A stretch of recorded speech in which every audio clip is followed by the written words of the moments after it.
Good morning. How are you doing?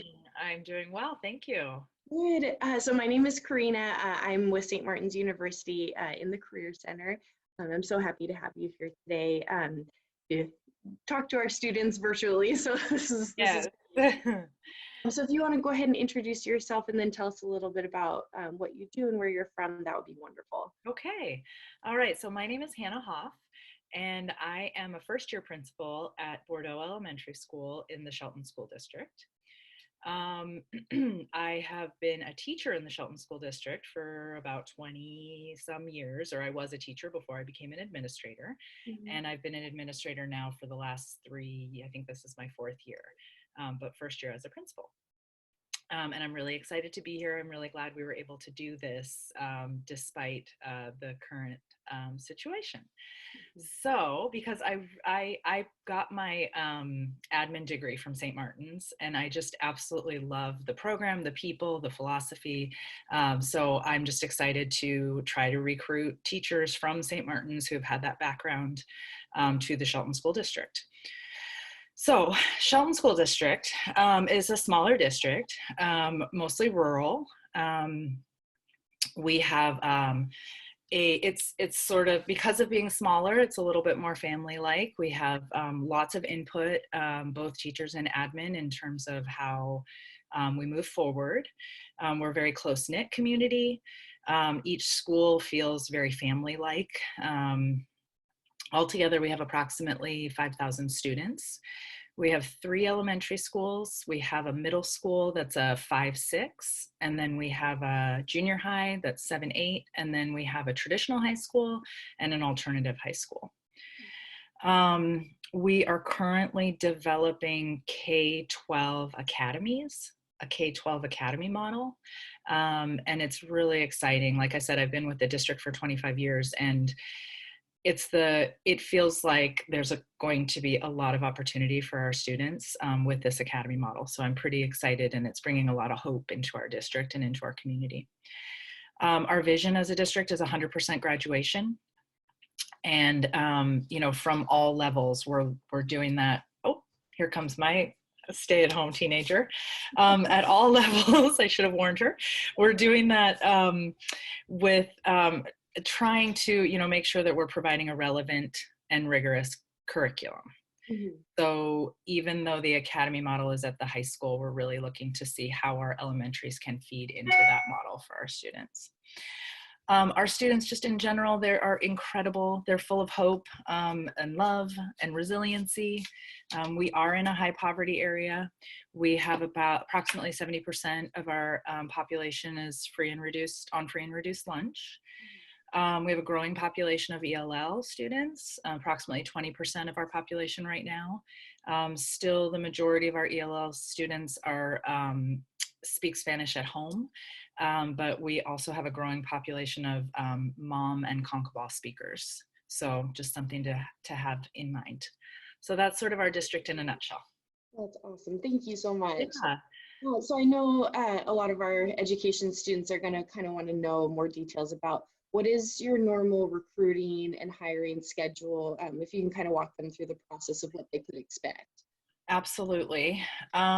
So first of all, one thing to keep in mind for Shelton is that we are not in the ESD cooperative for hiring. So you have to go specifically to our school district website in order to see what positions we have open. Okay. And you apply online through our website, so not through the ESD. And that can be kind of tough for us because people don't see our positions necessarily as easily as they do some of the others in the area. Mhm. So that's my number one, is just encouraging people to go to our website at sheltonschooldistrict.org and sign up for those notifications that when we post positions. So we're starting now. We're posting anything that is a resignation or a retirement. And with our current climate, the rest of our budget is a little bit up in the air. We were looking at some class size reduction and posting some new positions based on that. So those might come in a little bit later. So basically what will happen is there'll be many positions being posted right now, and then there'll be another wave probably of positions being posted towards the end of the school year and into the summer. So to keep checking back is really important. Let's see, each building posts their positions individually. Of course, they're all in the same place, but each principal posts their own positions. And then we do a paper screening. And then we put together our own interview teams. Usually on my interview team, I have at least 1 or 2 teachers that would be working in a team with the new hire on the interview committee. So it's usually a group of people interviewing. And then, just the typical reference checks. And I think that is the process. Are there any other things that they would want to know more specifically? They do ask a little bit about specific application materials, because I know Oh, yeah. different. So we can actually skip to that if you want to talk a little bit more about, once they go through the hiring process, is there anything specific that you need in terms of resumes, cover letters, application materials? So just the basics, right? I know sometimes people put together like portfolios, that kind of thing. If people have those, it's nice to look at those at the interview. But as far as like what we're looking for, or what I look for generally in a resume, I'm looking for prior experience, both in education and just in any kind of workplace in general. Kind of looking for that work ethic. Do people know what it means to work? And then of course, experience with children. I pay really close attention to letters of recommendation. They can really tell a lot about a person and the experiences, because a lot of what we're looking for is people who can work well with other people, and so what other people say about you can be really revealing, and what they don't say too. And then as far as the cover letter, really looking to know more about what drives people, what they're passionate about, their why. And whether or not it matches with the needs, of our district or our building.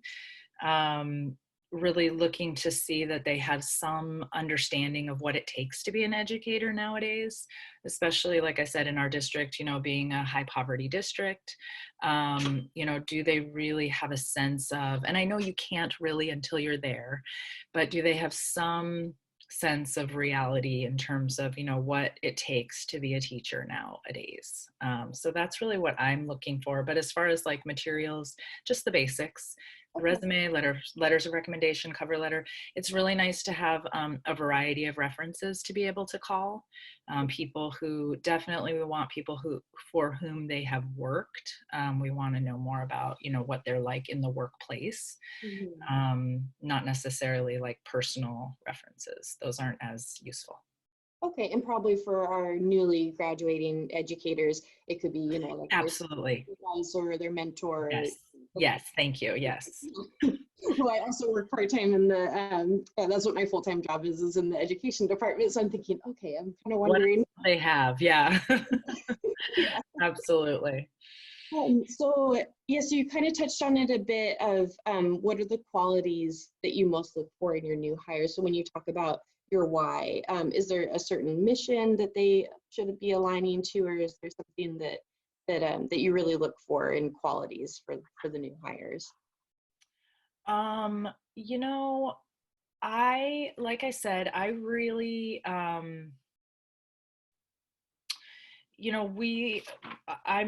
let's see, as far as, are we on a certain It's on. I should just be able to answer this off the top of my head, but You're fine. Yeah, no, it's the third question of what are the qualities you most look for? Oh, that does help me. Thank you so much. You're welcome. Okay, so we at my school and in the district in general, we are really looking for people who are willing to work as a team. Our work, we talk about this a lot. We don't work in silos anymore. We work in teams. Yeah. I, as an administrator, I really appreciate people who are reflective and open-minded. I don't want a new educator to feel like they need to come in, knowing everything, how to do everything, having some sort of, I mean, I recognize that a lot of the learning that's going to happen is going to be on the job. And so the quality that somebody needs to have in order to do that, of course, is to be able to reflect, to be able to take feedback, and hopefully put it to good use. Um, skill can be built as long as people are willing to do that. So we recognize that new educators, that there's still lots more learning to happen after people are finished with their programs and in their positions. And we want to support that. But like I said earlier, we're definitely looking for those folks that are determined and passionate and just, we that are just ready to hit the ground running, and do the best that they can do. I mean, not knowing everything necessarily, but ready to learn on the job and ready to go the extra mile. Great. And that's so comforting for new students to hear too, especially, just coming out of the school and maybe they don't have as much experience, but enough, because they did their student teaching Yeah, hours. exactly. So, Yeah, so reassuring them that they're able to kind of be supported from that. definitely. So then the next one that that kind of ties right into it. So are you looking for someone with any specific credential or practical experience? So, it really depends on the position. But generally, I would say I appreciate if people come with some experience with PBIS and MTSS, the multi-tiered systems of support. And also just, for our district in particular, we have done a lot of work around trauma-informed practices. So I appreciate if people have had some knowledge of those systems. And it's not just totally surprising and new to them that kids need different supports and interventions, and that they understand that just that kids are coming from a lot of different places and are going to have a lot of different needs. So, but no, not, I mean, really it depends on the position, I suppose, as far as qualifications, that sort of thing. Okay. Yeah. So when you talk about that there's going to be possibly open positions at those different times that you just told me, what open positions do you possibly anticipate having this year in terms of maybe jobs or internships? So not internships that I know of. But in terms of jobs at Bordeaux, I have to apologize, first of all, because I really feel like I'm here on behalf of myself. And I know I should be doing a better job of representing my whole district. So I'm being a little selfish right now. But at Bordeaux, we have a kindergarten position open and a first grade position open, and then also a librarian position. Which is unusual because there's only one. But our librarian, who was with us for years and years and years, is retiring. So we're pretty excited about that, opening up the options and the opportunities for what kids can do in that certificated specialist time with that librarian. In the future, with the class size reduction that we're trying to put in place, we'll have more kinder positions, more first grade positions, more second grade positions, and possibly third. So there are going to be a lot of openings at those younger grades in order to reduce class sizes. And again, like I said, I don't know what positions are going to be open at the middle levels and the high school. But I do know, like I said, that at the elementaries, we're going to need a lot of those younger year teachers. So, yeah. So, yes. And so for beginning teachers, how does the district support them? It's a really good question.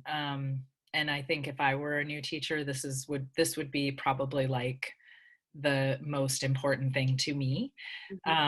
So it's something that we've worked really hard on in the last few years. I'll give you just a little bit of history. Maybe 3 or 4 years ago, our superintendent pulled together a teacher representative from each building to just come together and have sort of informal conversations about what they see as needs in our buildings and, growth, opportunities for growth and that sort of thing. And what they came up with was a mentorship program, that was what we needed the most. And so they have now put together a program. And what we have is a teacher advocate in each building. And the teacher advocate has access to funds, budget to basically match new teachers up with the best mentor that fits their needs. And whether it's, we also have, just for what it's worth, I mean, I know this isn't necessarily relevant to people looking for new jobs, but if they move like grade level to grade level, they can also access the mentorship program, like for a new grade level position or a new building position or whatever it is. So they get matched up with a mentor, usually somebody in their grade level, but not always, doesn't have to be.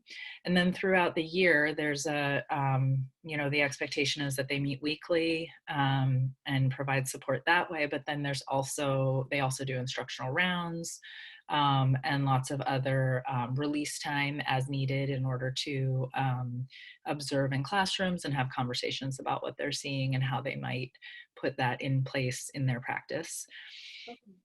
So it's pretty exciting. It's still new, so it's still, which is also good. Like I said at the beginning, being a smaller district, I feel like one of the benefits of that is that the teachers, new teachers and experienced teachers, really have a voice. So, we want to know what our new teachers need, and that's something that we can provide. We have the flexibility to be able to sort of tailor the program to their needs. And then the other thing just to mention is that at the beginning of the year, we have a new teacher boot camp, we call it. And it's a couple of days. It's a lot of information, but just helping new folks get familiar with our systems and with all of our different curricula that we use. And then they can spend some time with each other. So, and then there's also an extra day. So there's, what we've done in the past is 3 extra days basically for new teachers. So 2 days of teacher boot camp, and then 1 day where they get to go out into their building and meet their principal and meet their team, all of that kind of stuff. So, and then I can speak for Bordeaux specifically that our teams, our grade level teams, are just incredibly supportive. They help, like I said at the beginning, we ask them to be on the interview team so that they can be part of the selection process. And they are so dedicated to new teachers and making sure that they're successful. The teachers, they really encircle them with support, and it makes a big difference. I really appreciate that. They plan together. We have PLC time together, of course. And I mean, for me, that would make a huge difference for me as a new teacher. So. Well, that's great. Yeah. I think that will provide a lot of comfort to our new teachers too. Yeah. It's Good. kind of intimidating to go from, your little student teaching time that you have, like your check-in mentor and stuff, then to go in and think, okay, am I just going to be thrown in by myself, or how am I going to I know. I remember when I went into my first elementary classroom, I walked in and I had a para, which of course we don't really have paras as much like we used to do 25 years ago. But I kind of looked at her and I was like, so I hope you know what you're doing, because I certainly don't. I took over the classroom mid-year for a long-term sub position. But also, my next door neighbor, third grade teacher, it was a third grade position, and she would come over every day and she would say, or every night, this is what I'm doing tomorrow. Would you like to do it too? And I would be like, yes, please, thank you. And so that is so important for our new teachers, for somebody to take them under their wing and just kind of, it's so much to take in the beginning. You just have to have somebody just kind of like take you by the hand. And so we really try to do that. Oh, that's great. Yeah. I love it. So how do the teachers and administrators work collaboratively to solve problems and respond to student needs? It's a really good question. So first of all, I would say all of our administrators are really focused on relationships, problem solving individually, working with teachers as things come up. We all have some sort of form of an open door policy to some extent, even if it's an open door with an appointment. We're happy to listen to concerns. And like I said earlier, again, teachers have a lot of input in the process. So there's definitely a focus on, getting to know each other, getting to understand what it is that teachers need, what their concerns are, and really using that as part of our growth process, as a school and as a district. Mhm. Um, as far as like getting support and help for students and in your classroom, we do have a student support team at every one of our schools. So teachers can refer students to the team, and then we set up meetings with parents and all of the, people with the expertise in our building who can come together and figure out what types of interventions kids might need to be successful, how we're going to track those interventions, and then what we're going to do next. So I think this is a really good question, because I do think that, we have a lot of kids who have high needs, and being a new teacher and not knowing how to access resources for those kids. And I'm not sure if that's specifically what this question is focused on, but I think it's important to address. I do think, regardless of where new teachers go, I would highly recommend that they find out what is the student support system, because they are likely to have students who they're going to need some help with. So we do, like I said, we have that SST, the student support team. Our counselor leads those teams, and depending on the counselor, we have excellent counselors, one in each building, and we also have a mental health professional that's in our building twice a week. So we have a lot of resources for kids. And we try, like I said, to make sure that the system for how to access them is really clear, especially for our new teachers. And then as far as like relationships with admin, also we do walkthroughs all the time. We're constantly providing feedback and just keeping that conversation open about performance, and growth opportunities, and needs for support. So we just keep that communication flowing, so that we're in touch and figuring out what it is that people need. Oh, that's great. Yeah. Thank you. And Yeah. I think one of the last questions was just prospects for future growth in the community and the schools. If we can kind of Yeah. touch, a little bit about economic stability of the community. Yeah, definitely. So our community is definitely growing. We just built 2 new buildings. We built a brand new elementary school to replace an older elementary school. And we built a brand new building at our high school to move our freshmen back to our high school. So our 9th graders were we reconfigured our entire district last year. So our 9th graders were in our junior high school. It was an 8-9. And our 5th graders were in our elementaries. And now our elementaries are all K4, which is really nice. And then we've got that 5, 6, 7, 8, and 9 through 12. With that said, we're already adding portables. Our population is growing. I know things are kind of unstable right now for everybody, so it's hard to say what will happen next, but our community has always been really supportive of our schools. We passed oh my goodness, we passed a levy. Couldn't come up with the word. Just our levy this year, so a replacement levy. And like I said, we had just finished building our brand new beautiful buildings, so it was a big deal that to find out that we still had the support of the community, I guess, and that was shown through the passing of the levy.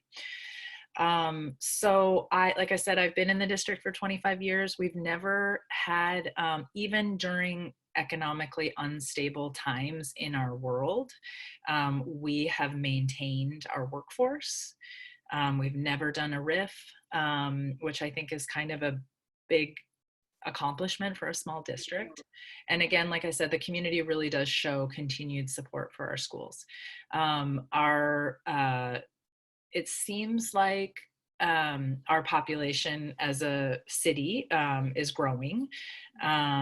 There's lots of room for housing to be built near Shelton, and it seems like it's sort of becoming in some ways that bedroom community for people who work in Olympia. And so we've seen a lot of growth in our population and our student population in the last few years. And so we're hoping, even though it's sort of one of those funny challenges, because it's a good thing to have increasing enrollment, but It's also hard for teachers and administrators because it's hard to keep up and you never really know. But as far as I can tell, it feels very stable. Again, not with the current climate, nobody really knows exactly where we'll be next. But as far as our history goes, things have been pretty stable. And like I said also earlier, one of our goals for this year is to reduce class sizes K2 at least. And so, there's growth happening there as well. So yeah. That's awesome. Well, Yeah. and so I guess the final thing that I would ask is, just do you have anything that I didn't ask or that you would like to touch on, or anything parting that you'd like to say to the students of advice as they're going through this process? Yeah. Well, I wish them luck. It's such a hard thing to do, to sort of sell yourself and when you're unsure and all of those things. But, just be confident that the people who are interviewing you and looking at you, they know where you're at. They understand. They don't expect you to be different from what you are, but so be confident about what you've learned and what you have to share. But also, just as far as specifically for Shelton, I just feel really passionate about the fact that our students need the great teachers. It is an incredibly challenging place to work, but that also makes it an incredibly rewarding place to work. It is not an easy place to work. I will be 100% upfront about that. So it really takes a person who is, dedicated to evening the playing field. And I've been in the district, like I said, for a really long time. I absolutely feel dedicated to this community and these kids. And I just want more people to see the potential that is here and to come and be part of what we're doing, because I think it's going to be pretty amazing, especially with the academies and just different opportunities that are going to open up for the kids of our community. And I think people would be excited to be a part of that. So I'd love to see more St. Martin's folks come our way. Wonderful. Well, thank you so much for talking to us today. And I know our kids are going to be so excited to get this information. And Good. we do have additional questions. Are they able to reach out to you and ask follow-up? Absolutely. So I don't know if there'll be information, but my email is hhoff@sheltonschools.org. Okay. And and you can look on the website also and get information there. But yeah, I'm happy to answer any questions, whether it's about elementary or any other area. Any questions at all, just reach out. Okay. It was nice talking to you. Thank you. You too.